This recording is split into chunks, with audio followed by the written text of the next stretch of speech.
Наближува Божик, некои веќе го слават, без разлика дали е тоа на 25 декември или на 7 јануари. И нашата црква, Евангелска црква Солград, има став дека датумот е секундарен, датумот е второстепен во однос на содржината на Божик.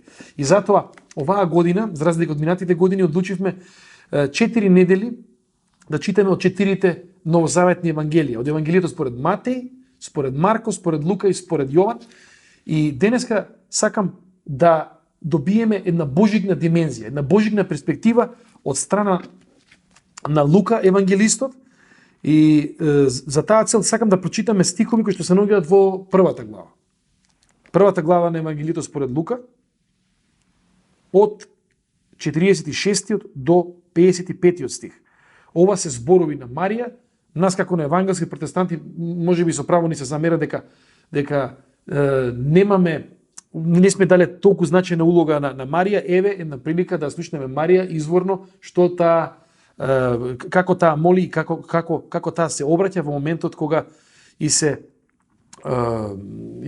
назначува дека таа ќе биде мајката на Христос, Синот Божи, Месијата. Евангелие според Лука, прва глава, од 46 до 55 стих. И рече Марија: мојата душа го велича Господа. И мојот дух се зарадува во Бога, Спасителот мој. Зашто ја погледна смиреноста на слугинката своја и ете од сега ќе ме нарекуваат блажена сите поколенија. Зашто силниот ми направи големи дела и свето е неговото име. И милоста негова е од колено на колено за оние што се бојат од него. Тој покажа сила со раката своја, ги распрсна оние што се возгордеа со мислите во срцата своји. Ги симна силните од престоли и ги воздигна понижените. Гладните ги исполни со добра, а богатите ги отпушти празни. Го прифати Израел, својот слуга, сеќавајќи се на милоста, како што им зборуваше на татковците наши, на Авраам и на семето негово довека. И ова е дел од Светото писмо, ова е еден псалм, еден молитвен псалм кој што го изразува Марија. Во католичката традиција се нарекува Магнификат, заради зборот величање, Магнификат. И тука има неколку нешта кои што сакам да ги посочам, кои што се значени за нас како перспектива на наше вклучување во радоста за која што ни зборува евангелистот Лука. Првото нешто во 46, 47 и 48 стих е очигледната радост заради тоа што Марија е избрана да го роди Спасителот на овој свет. И искрено ќе ви кажам, не знам што значи да се има една ваква чест. Прво, не сум родил дете и не можам да родам, а второ, не знам што значи за една мајка не само да роди дете, туку да биде свесна дека детето кој што го раѓа е одговорот на молитвите на човештвото за спас, за спасување од злото, за спасување од гревот, за спасување од промашувањето за кое што зборувавме минатите 2 пати. Заради тоа што гревот де факто значи промашување на целта. И одеднаш оваа жена е осенета од Светиот Дух, значи имаме таму мистичен момент, преку осенување таа забременува и станува свесна дека ќе биде мајка на Спасителот на светот. И токму заради тоа му заблагодарува на Бога и му заблагодарува затоа што сваќа дека е тоа една милост која што таа ја прима како индивидуа, како жена, која што никој друг нема да ја прими додека постои овој свет. Да биде мајка на Спасителот, да биде мајка на Богочовекот Исус Христос. Понатаму таа зборува за неколку аспекти кои што сметам дека се клучни за нас, додека размислуваме за Божик, додека размислуваме какво е значењето на Христовото раѓање за нас. И неколку пати се спомнува и во 50 стих и понатаму на крајот на овој молитвен псалм, милост. Милоста, благодарност за милоста Господова, која што е од колено до колено на оние кои што се плашат од него.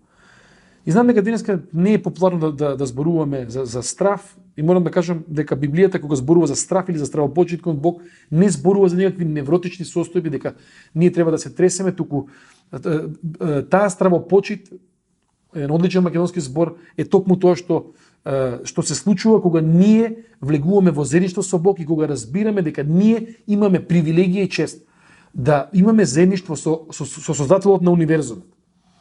И не можеме ние да, како да кажам, да бидеме индиферентни на таквиот факт, значи кога ние сме свесни дека со тој Бог комуницираме, со Бог кој што создал се што постои, не може ние со него да се однесуваме како да ни е нас, не знам, другар од средна школа. Има таква една доза и мислам дека грешиме ако немаме таква една доза на достоинствена стравопочит кон него, знаејќи кој е тој. Таквата милост, вели Марија, е од колено на колено и таквата милост е посведочена многу пати низ генерациите на човештвото. Она што Марија го има на ум е всушност милоста која што Бог ја има излеано врз старозаветниот Божи народ многу пати. Историјата на човештвото, историјата на Израел, на старозаветниот Божи народ е циклична. Таман ќе си помислиме дека сме ја сватиле лекцијата или дека човештвото ја сватило лекцијата или дека Израел ја сватил лекцијата, веднаш се заборава. Една човечка тенденција да кога ни е лошо го бараме Бога и бараме негова интервенција, бараме спасување од негова страна и од друга страна кога ни е добро тотално да заборавиме на Бога. И тоа што движи ваквата цикличност во мојот живот, во нашите животи, во човештвото, не е ништо друго освен таа милост и љубов Божја. Дека кога ние ќе го затвориме циклусот и кога се наоѓаме повторно на почетокот, кога повторно знаеме дека сме си наштетиле на себе си или на другите, дека сме биле зли кон себе си или кон ближниот, кон нашето семејство, кон нашите вработени, кон нашите колеги, кон некој роднина или сосед во зградата, тогаш ние сме повторно во позиција да се надеваме и да бараме милост од Бога, и таа милост, доколку ние се покаеме, Бог сака да ни ја излее. И тоа е благодарноста на Марија. Дека неговата милост е во 5 стих, а милоста негова е од колено на колено за оние што се бојат од него. И сега доаѓа еден клучен дел, 51, 52, 53 стих, во кој што Марија му се заблагодарува на Бога затоа што Божјата правда ќе започне да се воспоставува во Исус Христос. И ова сакам да биде нешто за кое што ние сериозно ќе размислиме. Како што ми напомена сега пред некое време, кога Исус Христос денес би живеел, тој би бил еден сериозен активист и би бил борец за човековите права. Заради тоа што Исус, ако ги читаме Евангелијата, не беше само учител во смисол дојдете ке мене на час, јас ќе се подпишам, дајте ми индекс или што иде. Тој беше активист. Тој одеше, живееше и подучуваше, и подучувајќи всушност имаше критика кон секаков вид на неправда, секаков вид на угнетување кој што се случуваше во негово време. Кога тој би бил денес тука во Македонија, јас верувам дека тој би бил заедно со тутунарите кои што секоја година молат за подобра цена, би бил заедно со оние наши земјоделци кои што редовно ги гледаме на телевизија како истураат род, без разлика за што точно станува збор, затоа што немаат откупни цени, со работниците кои што протестираат затоа што нивната фирма без нивна вина влегла во стечај, директорите си ги земале парите, избегале или си отвориле некои своји фирми, биле сведоци на обезвреднување на таквите компании. Значи ја верувам дека Исус би бил токму таму и би го вперувал прстот во секаков вид на неправда, во секаков вид на непотизам од кој што врие нашето општество.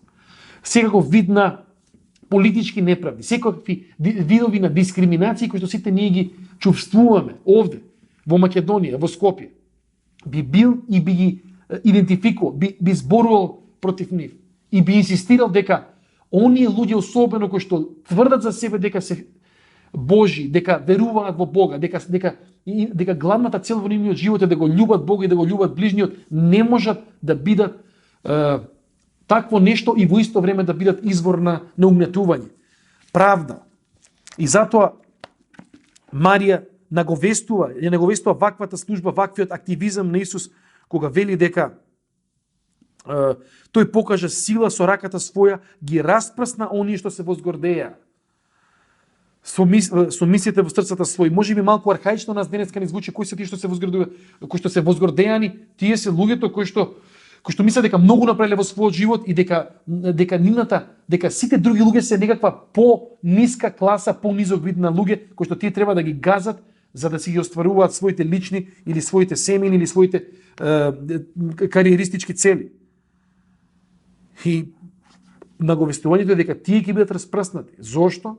Заради тоа што во таквиот начин на живот нема љубов кон Бога и нема љубов кон ближниот. Ги симна силните од престоли. И ние сме држава во која што имаме еден куп луѓе на престоли. Политичарите на престоли. Бизнисмените, директорите на бизнис престолите. Професорите на факултет многу често на некакви нивни професорски престоли. И одиме во болница и многу често го чувствуваме докторскиот престол. Често пати докторите не сакаат ни да разговараат директно со нас, туку запишуваат, не прекинуваат и дури ако сугерираме дека сме побарале второ мислење од некој друг престол, тоа може да значи крај на консултацијата со лекарот. И ако ние така функционираме, пораката на Марија е дека на тоа веќе му доаѓа крајот.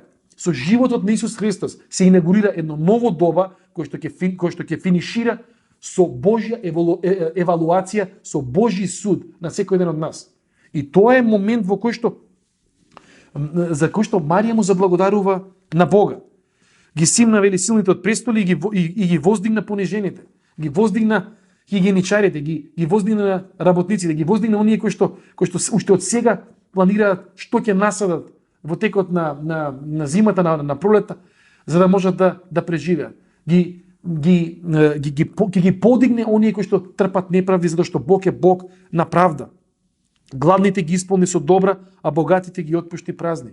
Гладните, луѓето кои што денес живеат овде кај нас во Македонија и кои што едноставно немаат леп да јадат, немаат пари струја да платат. Додека некои имаат по 15 коли, не знам се како се не имат. И Бог се противи на таквото нешто. Бог се противи кога јас и ти немаме љубов за Него и таквото немање на љубов е очигледно по тоа што ние немаме љубов за нашиот ближен. И Исус ке беше таков активист. Значи Исус ке беше со сите овие луѓе и јас сакам да упатам еден повик. Ако веруваш во Бог, ако веруваш дека Бог не повикува да го љубиме Него и нашиот ближен, да најдеме време во овие празници, да се вклучиме во овој молитвен псалм на Марија, не со тоа што само ќе го читаме, туку ќе си го поставиме прашањето кој е гладен за да можам јас да му помогнам, каде може би јас функционирам од некаков престол, и еве јас сум пастор, свештеник, свештено лице, сите и јас можам да функционирам од некаков свештенички престол како низ една мистика, немам ја време за обичниот свет, немам ја време за обичните луѓе, јас живеам со Бога во облаците. Таквата духовност не е духовност. Веднаш да се разбереме. И ако јас влезам во такво нешто, ова е аманет за црквата која што ја водам, да ме предупреди. Затоа што Бог не сака ние да функционираме од престоли, Бог сака ние да функционираме, повторно ќе кажам, од аспект на љубов за Бога и љубов за ближниот. И сметам дека денес е потребен таков еден нов активизам. Активизам кој што постоел, ама е нов, затоа што секоја генерација треба да го вклучи, треба да го земе сериозно. Активизам кој што произлегува од љубовта кон Бога и од љубовта кон ближниот. И да влеземе во борба против овие неправди, да влеземе во хранење на гладните, да влеземе во сите оние нешта кои што значат неправда. Да се бориме за човековите права на оние кои што денеска не ги уживаат. И одново сум убеден во едно нешто, кога многу често ние самите себе се земаме како мерка за човекот или за луѓето во Македонија и многу често си викаме ако сум јас сит, сите се сити. Ако сум јас на топло, сите се на топло, ако мене ми е добро, веројатно на сите други им е добро и тоа едноставно не е вистина. Затоа Марија нас не подсетува дека доаѓа Божја правда, дека доаѓа ново доба, кога ова ќе се случи и нас не повикува. Уште од сега и од денес, таквата правда да почнеме да спроведуваме. Прво во нашиот живот, прво во мојот живот, а потоа да ги повикаме и другите таквото нешто да го прават. И морам да кажам едно нешто. Колку ќе биде ова богата божикна сезона, колку ќе биде ова богато божикно време, ако ние ги земеме овие зборови на Марија, ако овој молитвен псалм го земеме на Марија, сериозно. и си ги поставиме едноставните прашања. Кому сум јас потребен во ова време? Кој има потреба од моето внимание, од мојата љубов? Кој има потреба од практична помош? Кој има потреба од да му се јавам едноставно, да го прашам како е. И да го направиме тоа. И ако е нешто Божи, тоа е. Имаме можност да го живееме овој повик и да направиме разлика во животите на другите луѓе. Затоа ве повикувам сите да направиме разлика во животите на другите луѓе. Да направиме разлика сега кога ќе се поздравуваме или веќе се поздравуваме со Христос се роди, навистина се роди, и да се придружиме во ваквото величање, во ваквото славење на Бога. Затоа што радоста кој што ќе ја доживееме, гледајќи ги луѓето и очите на оние на кои што можеме да им помогнеме и сме им помогнале, ќе биде најголемиот подарок кој што ние можеме да го добиеме во ова време.